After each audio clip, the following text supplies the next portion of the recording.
All right, hello everyone, and welcome to this episode of Marketing Guides for Small Businesses podcast. In today's episode, we're going to be talking about AI and how small businesses can use it to help with their sales and marketing. And going to start with Ken here because AI is really just another tool, and I think a lot of times people forget that. So, Ken, first of all, let's talk about what is AI and what is it not, and what are some things people need to remember when implementing AI.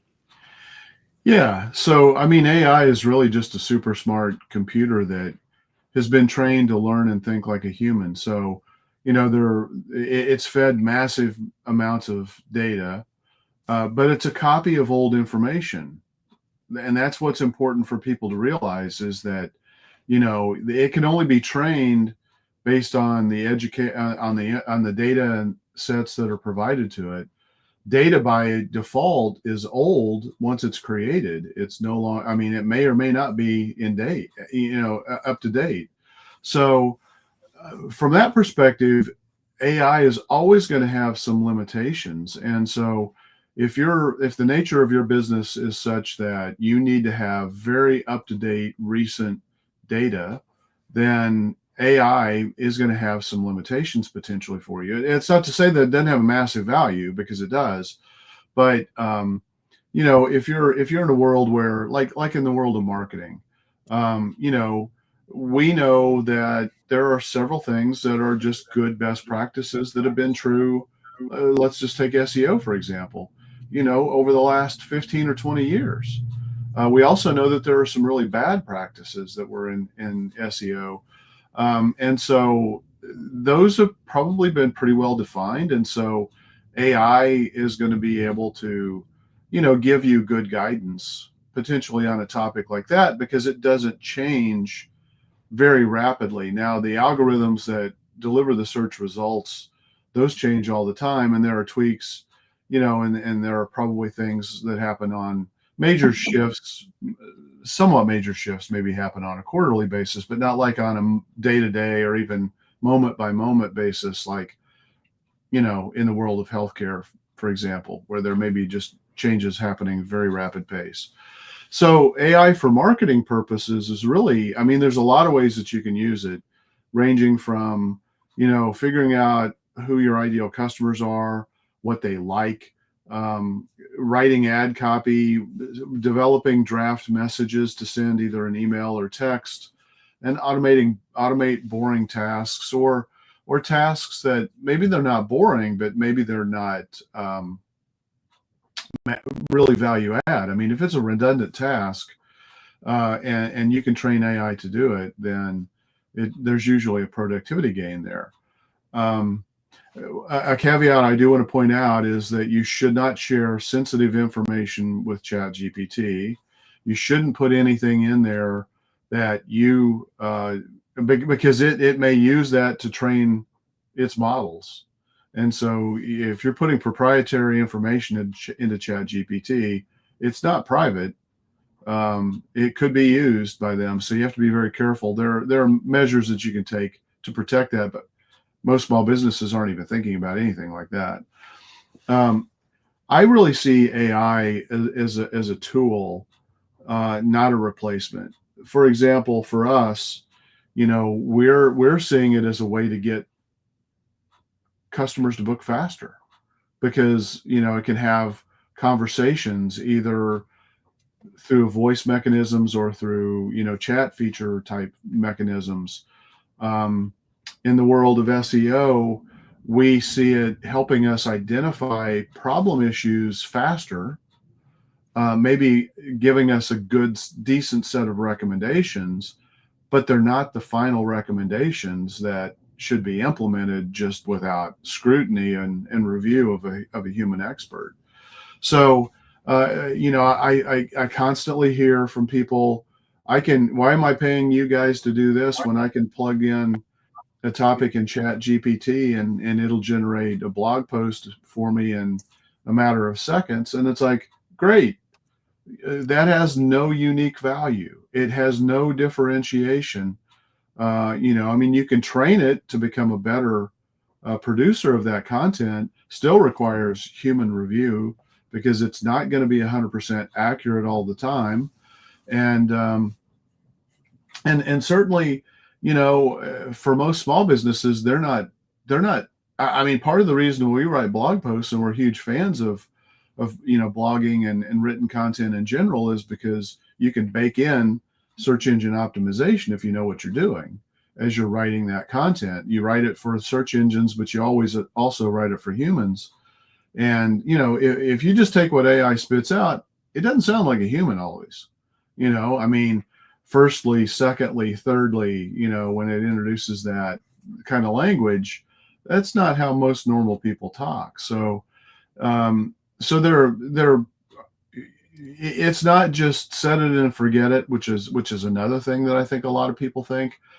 They hook up an AI tool to do a function for them and they think it's just all good and they'll never have to go in and touch it and mess with it.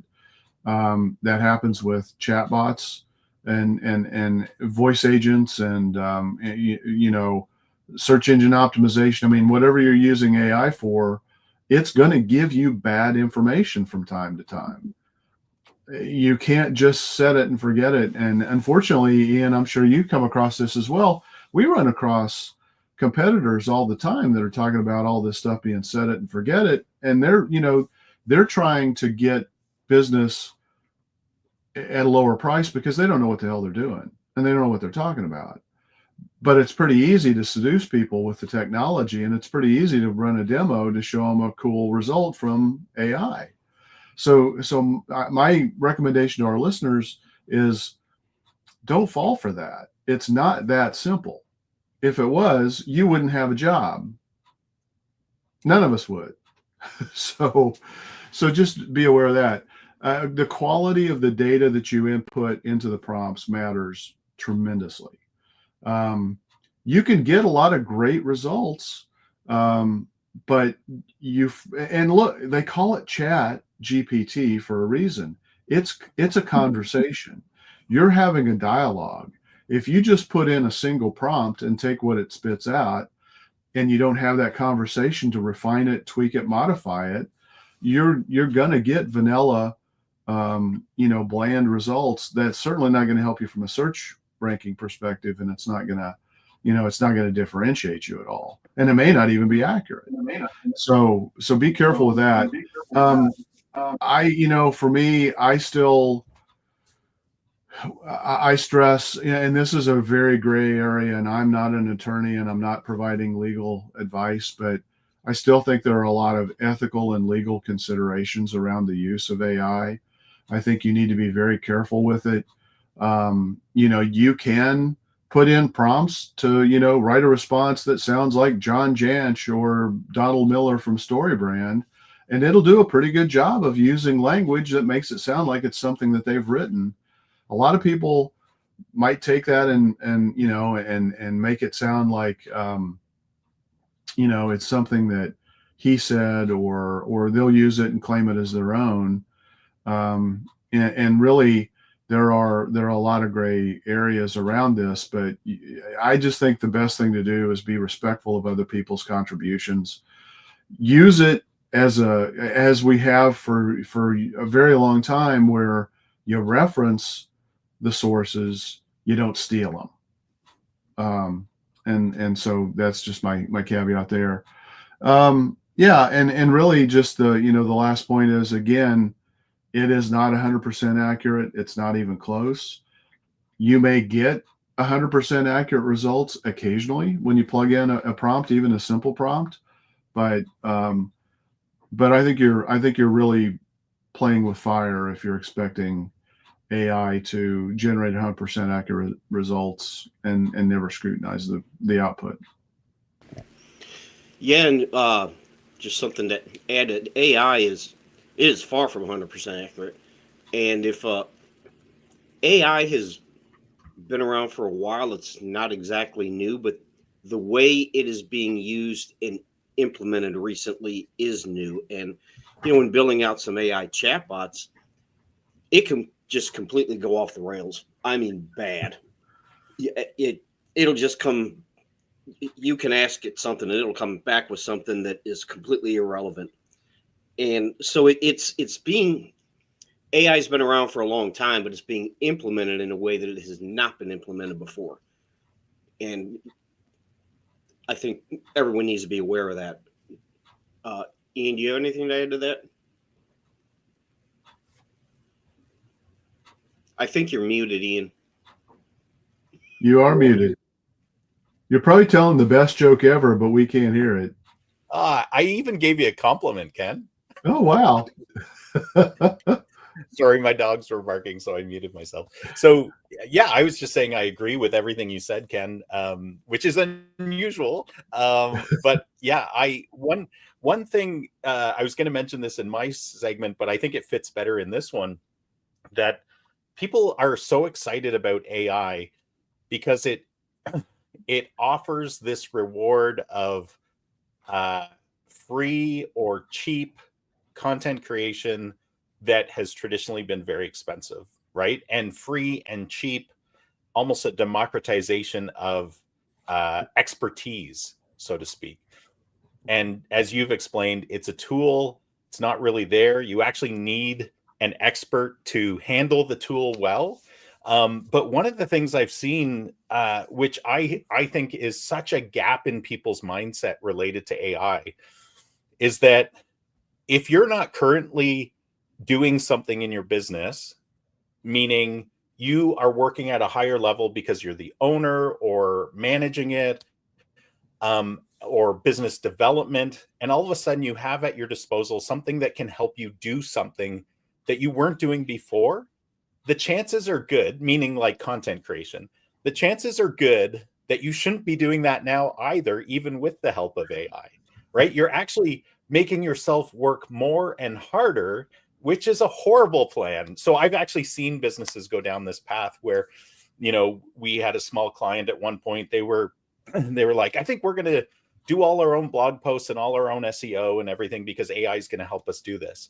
I was just looking up their rankings recently and it hasn't helped them, right? Like it's because, content creation at its core is not about just creating content for content's sake. It's about strategically doing it, right? And Right. Yes, you can ask an AI bot, what are the best strategies for me? But it only has a certain amount of data. It won't understand your whole competitive set. It won't be able to bring the expertise that a marketer can bring to the table. So I just caution people, like, if you're enticed to play with AI, then do it. It is so much fun. It's really cool to watch it evolve quickly, but don't give yourself more work. That's just foolishness, right? Yeah. Yep. Absolutely. Good points. So, Ian, what are some of the opportunities with AI, and can you kind of just explain the good and bad of what they are? Sure. Yeah, I'll start with ideation because ideation and brainstorming is where AI for me started. So I started using ChatGPT and some of the other AI tools out there years before it became like publicly big, and I think you guys did too. We who were in the industry had kind of tickets to get in and play with it because they wanted experts to play with it in order to help it evolve more quickly, right? And one of the things that I've always found really valuable is this ideation and brainstorming, because you can bring to the table something to the chatbot. So, for example, you say I've developed an SEO strategy for a client. I have a whole bunch of inputs into that, meaning I know who their strategic competitors are. I've done a keyword gap analysis, all of these things that ChatGPT or some of the other tools can't do. And then I can come and say, okay, here's the 5 SEO ranking gaps that this particular client has, and I need to create content around that. Here are my initial ideas. And again, as you said, Ken, like if you give an exhaustive, detailed, directionally correct prompt, you're going to get far better results. And so if, say, I feed in this prompt and I say, here are my ideas, give me 30 more topical ideas related to these 5 topics put it in a table, number them, tell me why this is a good choice. Like, you can go into exhaustive detail about what the chatbot should be feeding back to you, right? And from that process, because I'm an expert in that field, just like our listeners are experts in their fields, I get a ton of information back, a ton of ideas, and I can pick and choose and go, okay, out of these 30, 20 of them are crap, or 20 of them are mediocre, because I actually do find there's a lot of mediocrity that comes out of the chatbots. And if you want mediocre results, then take those and run with them.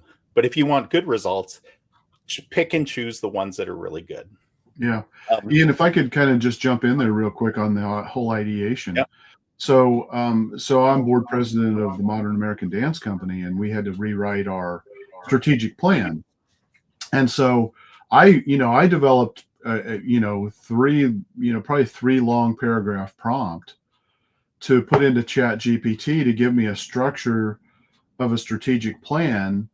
And it did a fantastic job of organizing that and structuring it.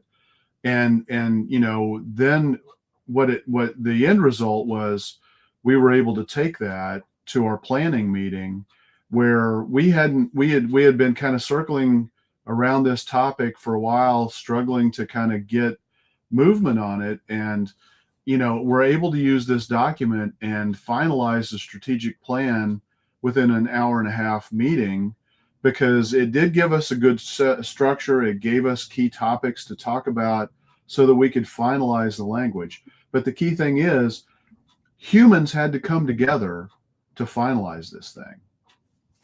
Yeah. Yeah. I would say, just as a generalization, anything we use AI for, we, bar none, we always have a human perfect it or bring it to a better level. Yeah. But my quotient, or my percentage of, if I were just to take a stab at it, like, anything we use AI for, nothing is ever close to 100%. It's probably between 60 and 85%. Sometimes you hit like a home run and it's 85% the way there. Otherwise, like, you still have a lot of work to do. So, and the other part I would stress too, just from what you were talking about there, Ken, is, and it goes back to the previous points you were talking about, is that if you don't understand what you're trying to accomplish well enough, because you're a layperson in marketing, and you're asking ChatGPT for an answer to something, or a solution to something, or, tell me what I should be doing in this case, you're the only check and balance in that whole process. Whereas with us, just like if I were to say, hey, I have a toothache, ChatGPT, what are the potential causes and how can I fix this myself? Right? Like, it's going to give me some answers. Yeah. Hopefully it will also put in like a disclaimer saying, you should not perform any health things from our results. But what I'm trying to show is that a dentist who did the same thing would be able to very quickly scan those things and go, bad idea, bad idea, bad idea, bad idea. It's probably one of these 2 ideas. But without that expertise, a layperson is just guessing and just going personal biases. And that's never a good thing, right? So yeah, from an ideation brainstorming standpoint, huge opportunity for anybody, for all walks of life, for your business, for your professional development, for how to handle tough employees, how to write an email, right? I have this circumstance.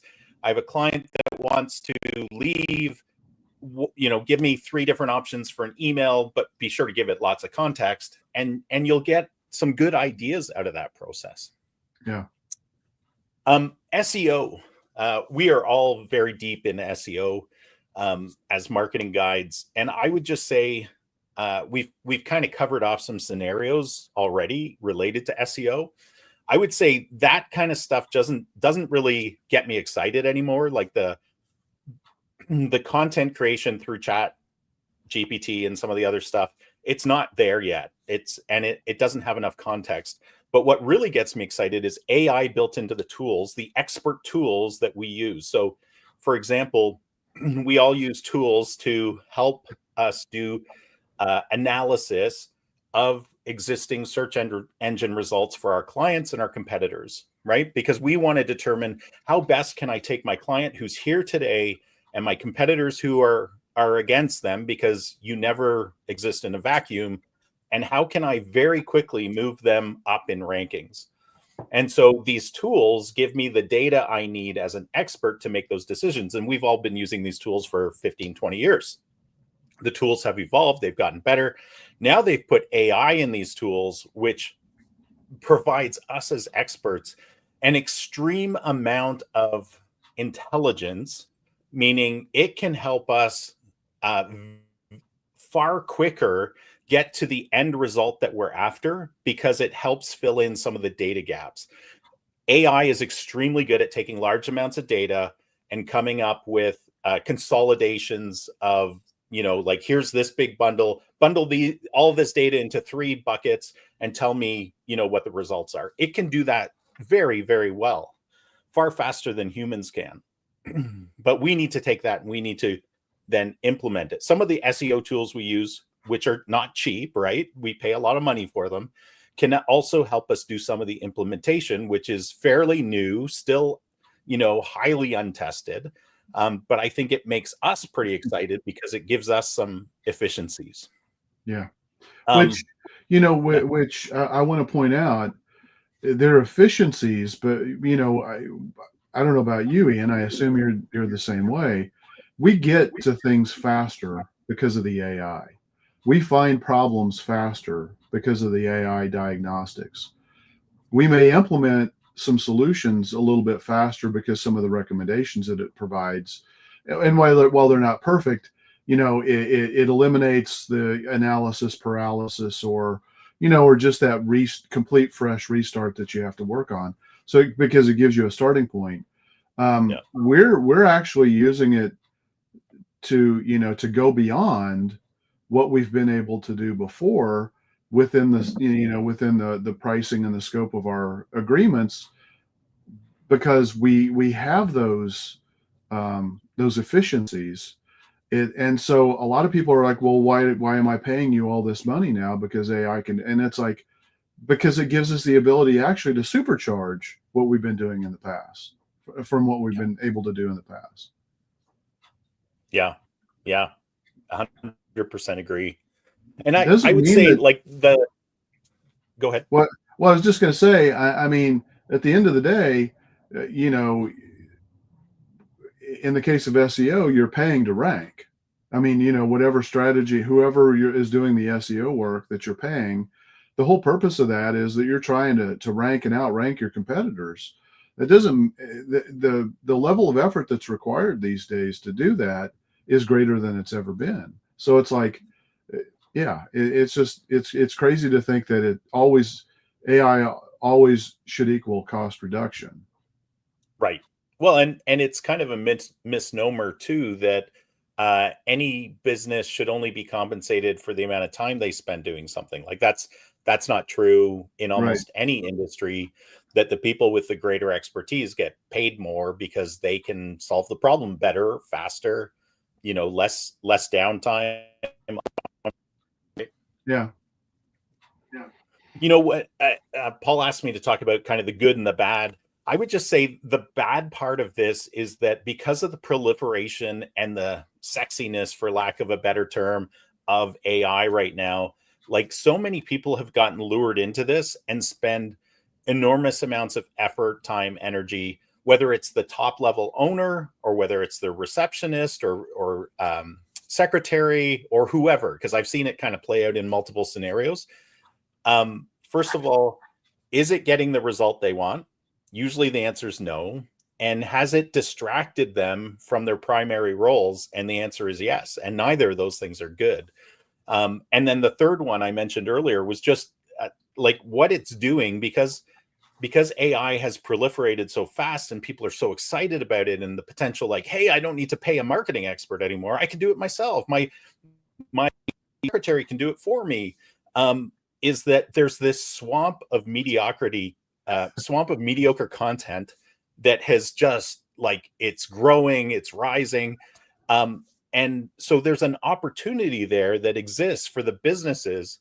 And this has always been true. This is not new. There's just more mediocre content now because it's easier to produce. But Right. the foundational elements are always, or have always, proven true. And that's implement SEO best practices, create great content, create it consistently, and have an expert do it for you. And with AI now, and that's an unbeatable team. Yeah. I so content writing, that's a huge element. A lot of people are using this. Even some of our, we do content writing in house. We also working with a content writing partner for probably 5 years. Like, we love the content these guys produce. They're people that produce it. They're expert writers. They can write. Like, I'm a good writer, but man, it takes me a long time. So I'm not a writer by trade, right? So it takes enormous amounts of energy, time, which is ultimately cost to my business. And so I have other people that are really good writers do the work. What's interesting is, even there, it's a good model where they were like, well, if we can't beat it, let's join it. So they've actually introduced AI written, human edited content as part of their service offering now, which I think is an interesting model where, because we do some of that in-house as well. So again, it's the experts leveraging AI to produce good content. Another neat area where AI is just exploding is, and most people know about this one, but image generation and video generation. Video generation is just now starting to get prime time. Image generation has been there for a while, but it's really funky. I'm sure you guys have had lots of interesting experiences. In fact, I was just on a webinar, a conference yesterday, and I missed the beginning of it. So I don't know if the head speaker, the keynote, mentioned a disclaimer saying, hey, there's going to be typos all through my presentation because I used AI for the images. But AI image generation, it can create some really cool imagery very fast. Again, it's the ideation process that if you say, hey, I want an image about, it could be anything. I want an image, I was doing a presentation once, and it was related to exterior remodeling. And I wanted the image of a senior falling off a ladder, right? Because this particular company offers gutter leaf cleaning, right? And so one of the most, the things that seniors really are worried about is, I climb a ladder, I'm cleaning out my leaves, I fall off the ladder, I'm ruined, right? And that's a fair fear. And so, I asked for that, and it probably took about 10 iterations to get the image right, because, the ladder had multiple ladders mixed together, geometrically. The person's leg was missing, like all sorts of weird things. Yeah. But finally I got one, and I had to keep massaging it. And would it have been faster to see if I could find a stock native, because it took so freaking long to do this. But image generation is very cool. Watch out for text in the image, because it's notorious. The AI is notorious for bad typos in your text. Again, it probably gets you like 70 to 85% there, and then you have to massage it usually to get it across the finish line. Yeah. And it's improving. Yeah. Video is actually an area that I've been spending a lot of time in, because video is the hardest form of content to produce for most businesses. It's time consuming. It takes somebody that's confident in front of the camera.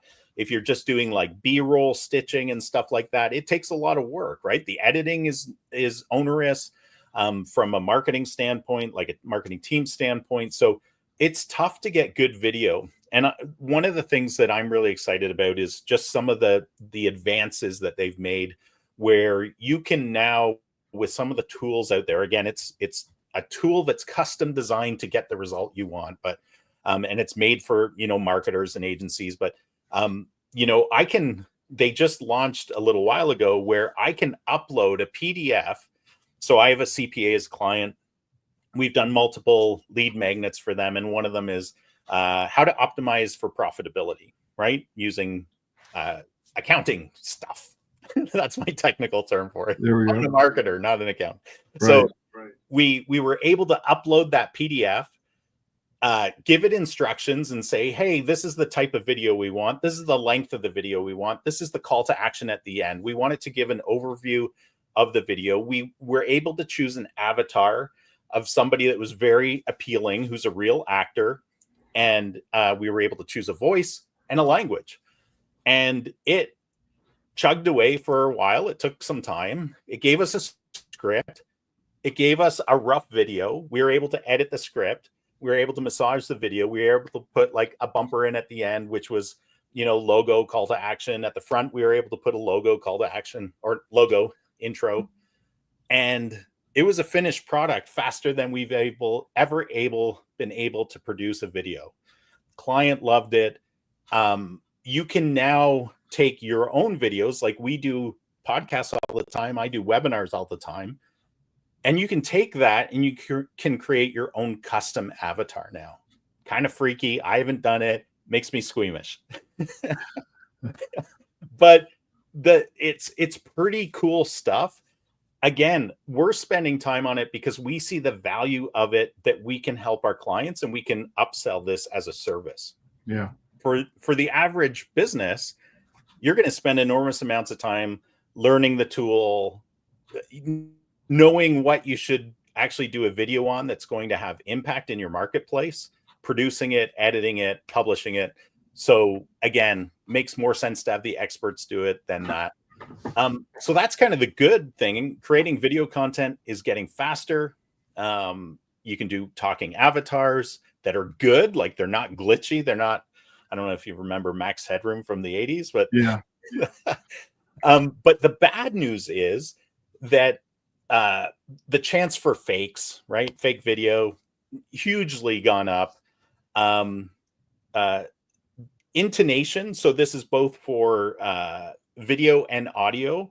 The intonation is really bad. Like they haven't perfected, make the person excitable. Like my voice is going up and down. Your voice is going up and down because we get enthusiastic. Right now, it's even if you choose an enthusiastic avatar, it's not really there. It's kind of robotic. The energy isn't there. So those are just a few things. I mean, there's a ton of other things we could talk about, like AI bots. The other one I do want to add, though, that's getting me really excited is it could be called an AI assistant, an AI employee, an AI automated call center. Because I see a huge need. Like we have clients who pay a lot of money to have after hours call centers answer their phones. And because we do call tracking for them, because of the various marketing strategies we're doing, we want to measure it.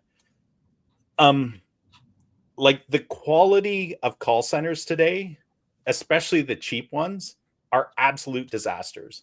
Yeah. And most businesses don't audit the quality. So part of why we do what we do is we're able to go back to our clients and say, hey, we've been generating all these leads for you.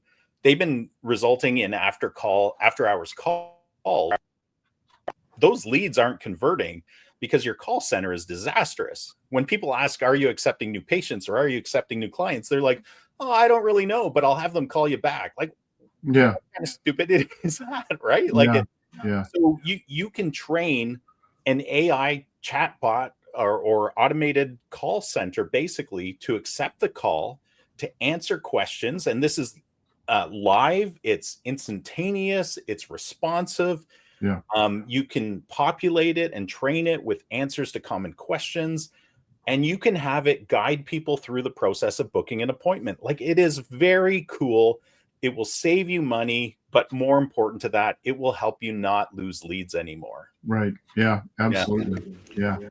You want cheap, you'll get cheap. Yeah. Well, the other thing too, is so even if, like we have features, through the CRM tool that we use, I know you use and Jeff uses, Ian, that basically if you miss a phone call, you can send a text right back. to the Yeah. person calling. But the reality is,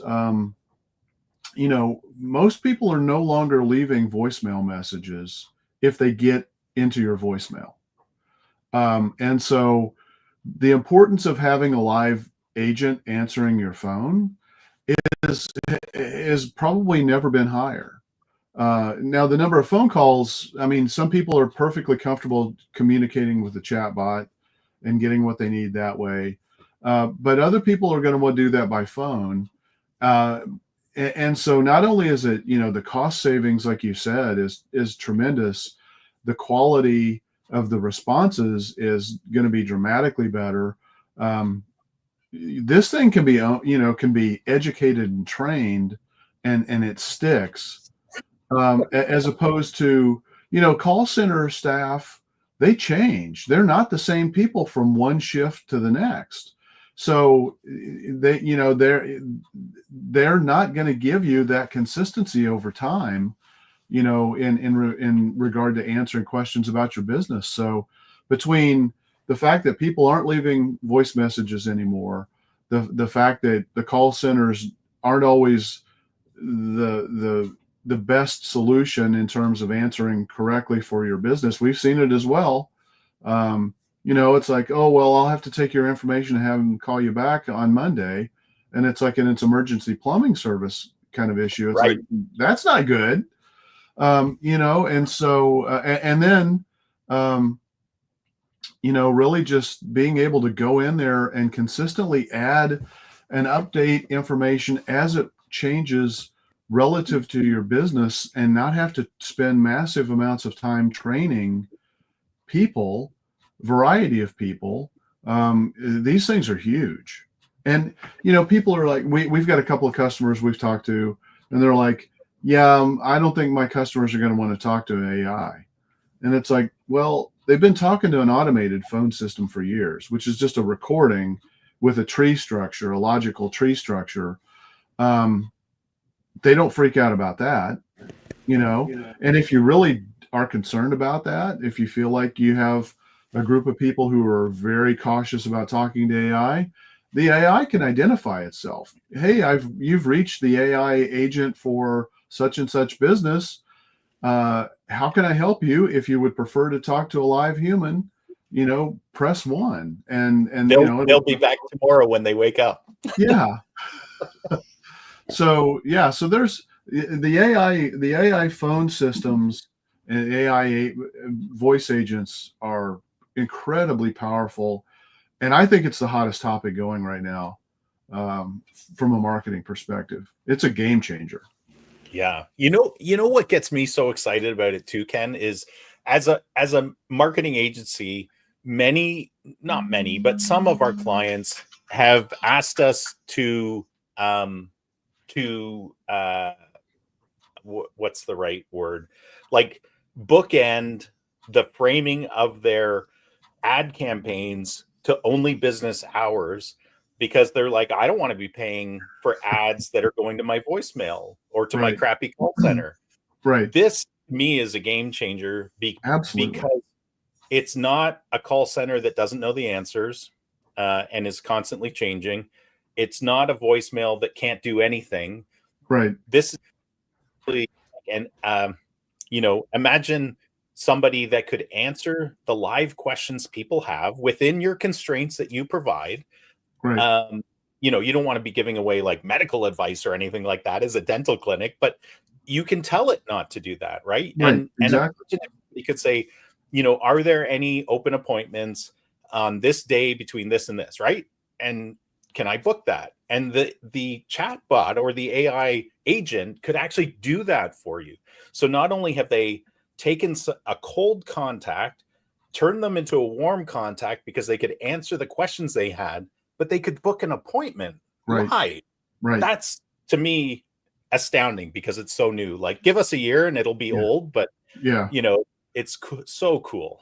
Yeah, it is absolutely a game changer, and it just accelerates the process. I mean, we always talk about the buyer's journey, and having a facility like this where, unless they happen to reach the owner or the subject matter expert on that phone call.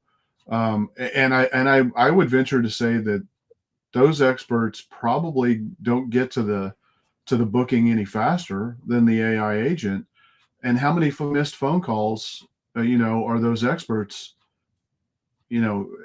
missing because of all of the other things that they have to do in their business. And imagine this. I want people to imagine this. So we've talked about the scenario. You make a phone call to the auto mechanic. You first of all, hey, I got in an accident. I have some auto body issues, but also there's some mechanical issues I need taken care of. Can you do that? The AI agent could probably answer some of those questions. Probably not all of them, but answer some of them. And then it would try to book the appointment, right? Do you want an appointment? Yeah, like, of course I do. When's the soonest appointment I can get in? It would give them the options. They would book it. The coolest thing to me is that because this is integrated into a CRM and marketing automation system, first of all, that contact will be created in the CRM system. The transcript of the discussion will be there waiting for you in the morning. It can task you, like if just in your scenario, when you were saying, hey, it's an emergency, you could have the system flag it and send you a text or send your team a text that there's an emergency issue right now. And you Right. could escalate that all through the CRM system. You could have a follow-up email go out to the person. There's so much you can do because of the integration with a CRM and marketing automation system that it's so amazing. Anyways, I know I get excited about this. Yeah. Yeah. And that leads to, I know this is a topic that we're going to be talking about here, but, all of that just leads to speed of response. Speed of response, as we've said over and over and over again, it is, and we had Jay Baer on, and he proved, he provided key data to back up his findings, just how important being the first to respond is. And, statistics don't lie. And the other thing that Jay pointed out, which I think is really critical, and this should motivate every business on the planet, is that it takes price largely out of the equation. If you're first to respond, you're going to win the business the overwhelming majority of the time, irregardless of price. And that is just so important. And, so many small businesses, especially in a down economy, like we talked about last week, we were providing marketing ideas. You don't want to race to the bottom in terms of prices. You can't survive that. That's not a survivable model in a down economy or a stressed economy. There's the new norm. People expect fast response. That's why they're turning to interacting with text widgets or chat widgets. That's why that's why people go to DoorDash and book an order online as opposed to calling a restaurant and going through a phone tree system. Well, guess what, restaurants? You can now create your own AI assistant and accelerate that process and make it a much better process. DoorDash is great. Uber Eats is great. They take a healthy chunk. They provide some benefits because you're listed on their sites, which is great because you become discoverable when people are hungry and they're looking, and they'll go to those sites to look for restaurants that they can order from. But if you can build a loyal audience of people that can come and just buy directly from you, and and use the AI assistant that you create for your restaurant, for example, that's even better. And responding quickly, instead of having people have to call 3 or 4 restaurants waiting to see what, if they get anybody to even answer the phone, is going to be a big deal.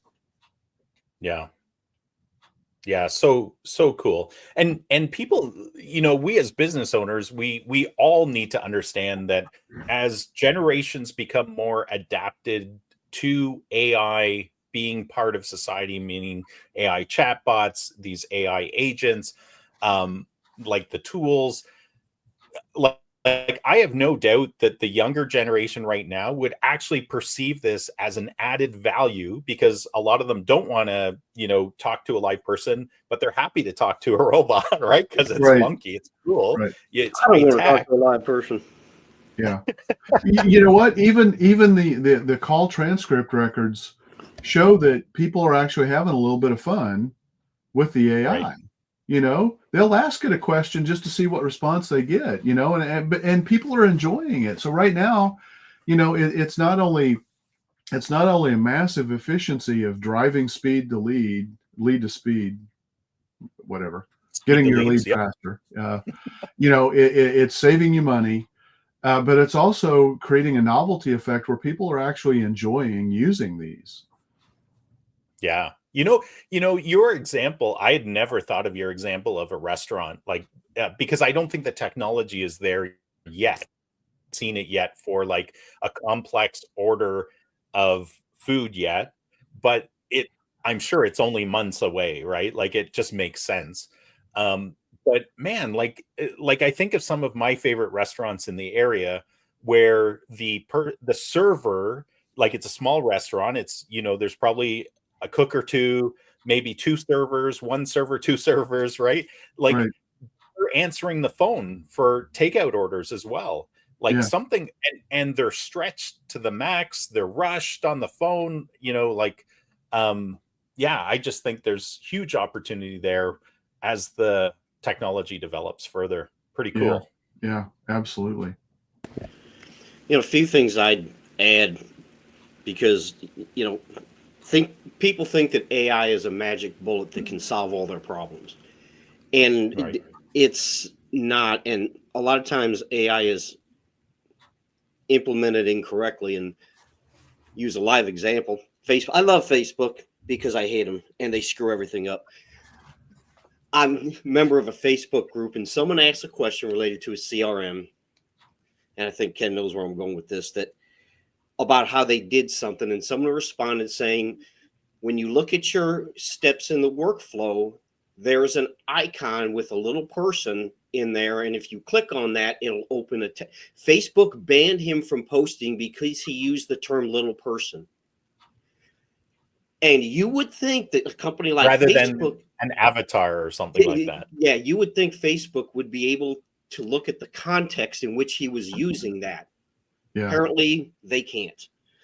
But the biggest thing with AI is it depends on input. It's all about the input. And there's a saying, garbage in, garbage out, and that's what you get. You put something in, AI will spit something out. But if what you put in is crap, what you're going to get back is crap. That's just how it works. And a lot of the tools that we use for that use AI to help us do things more quickly, it gives you all this, it spits out all this data. But if you don't know how to analyze that data, if you don't know what it's telling you, you will come to some very wrong conclusions. And I think that's important to know. And I just want to touch on that, but we're coming up on what? Can I add to that, Paul? Yeah, absolutely. So, AI chatbots have now been around for a couple of years, right? They've definitely exploded this past 12 months. We were pretty early adopters of it. We were testing it on our websites early on, and then we started to talk about it with clients, and we put it on one of our clients' websites, and we trained it. And one of the coolest things is that really good AI chatbots can actually scrape your whole website and then determine how to answer questions.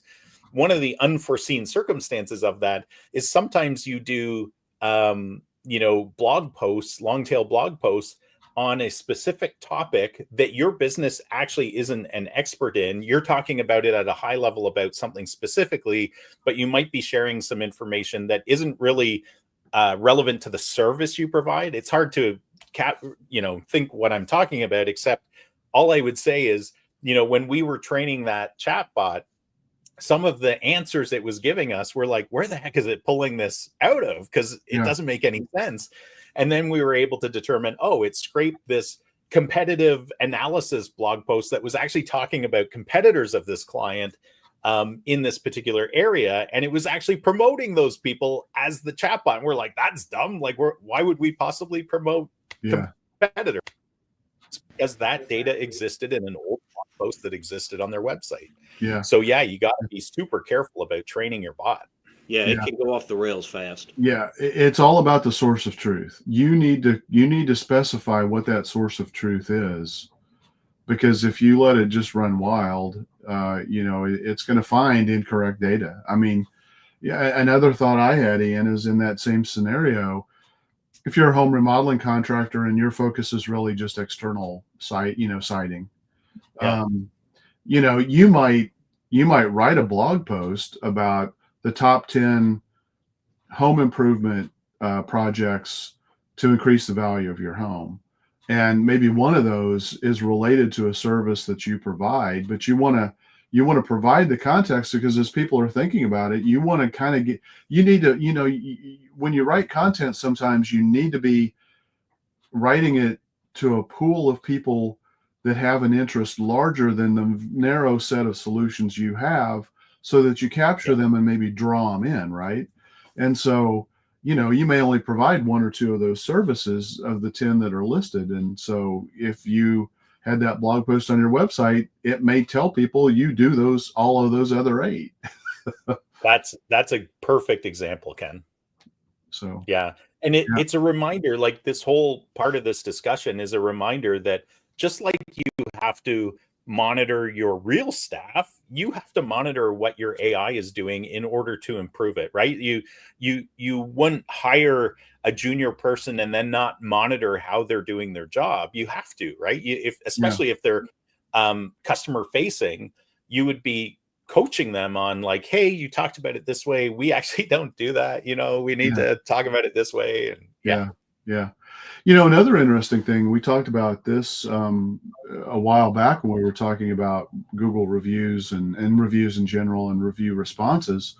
Bright Local did a study which actually shows that people prefer AI generated responses to reviews over what are typically written by the average business. Which I thought was really interesting. But what the AI does is it takes the review that somebody wrote and it basically parrots it back, but in a complimentary way. And this is completely legal and acceptable, on a platform like Google. And it, people, when they read that, they feel like they're getting a more valuable response than just like, oh, great, thanks, we love you guys, thanks for coming in. It's like when you parent, and you're also creating a little bit more content for that review to help you maybe boost SEO a little bit, because you're reusing maybe some key phrases that your customers wrote in their review, like, oh, I came in and I got the key lime pie, and it was the best key lime pie I've ever had. And then the AI response is, we're so happy you loved our key lime pie. We love the fact that you come in, and we hope to see you, sometime soon. And elaborate a little bit on that. Guess what? If key lime pie is a big feature of your business, you've got a lot more content that was created just because the AI parroted it back. But people who are reading it are like, they must have damn good key lime pie. Yeah. The only thing I would say about key lime pie. Come on, key lime pie is delicious. I don't know where I came up with that, because I'm not sure I've ever even had it, but you don't want to have it. So I was just trying to.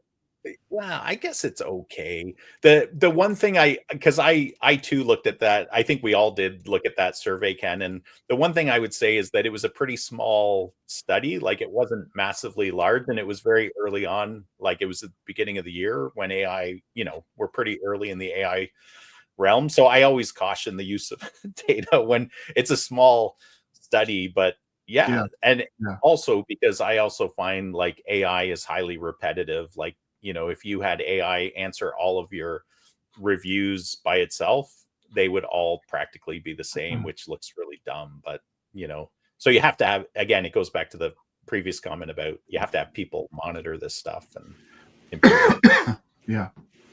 All right, so we're coming up on an hour here. Maybe we can just go through a few things real quick. Ken, start with you.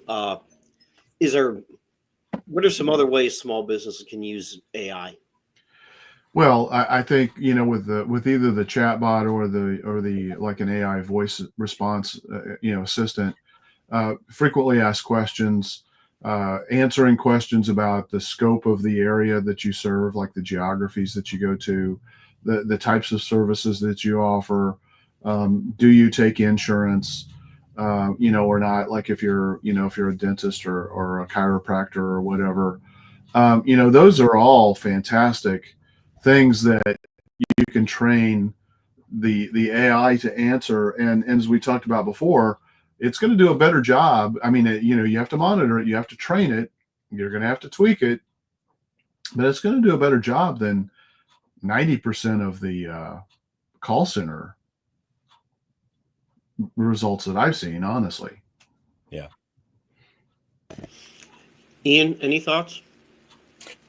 Yeah, I think my final thought on AI is just like, I've seen this model played out many, many times with my clients.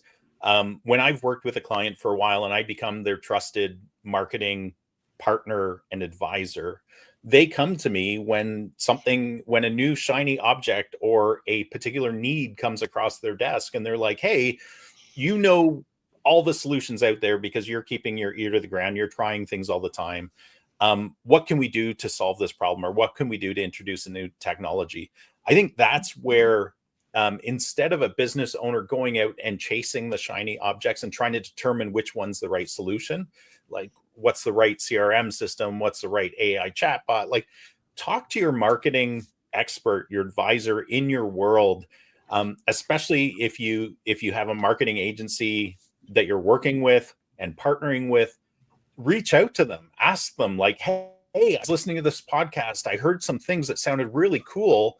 Can we implement that? Or what do you think about implementing that? What are the pros and cons? What are the systems we would need to do? What are the costs? Because what's really important is that your advisor can actually tell you, here's how we could implement it, here's the cost, and here's how we can keep it becoming a burden to your team. Because again, as if you add on tools yourself, you're adding burden to your team. So I would just say find a trustworthy marketing advisor, hitch yourself to them, ask questions, get them to be involved in your business at a deeper level, and they can help guide you, which is enormously powerful for your business. Yeah. Yeah, I just add that we've talked about speed of response. It can help you with FAQs, appointment booking, which we didn't really talk about, automating Google reviews. AI can help you with a lot of things, but it has to be properly implemented and it has to be monitored. It's not set it and forget it. And sure. I'd like to thank everyone for listening. Hope you found this helpful. If you did, subscribe and share it with other business owners. And Ian, take us out. Yeah, I just wanted to say thanks to our listeners, our viewers.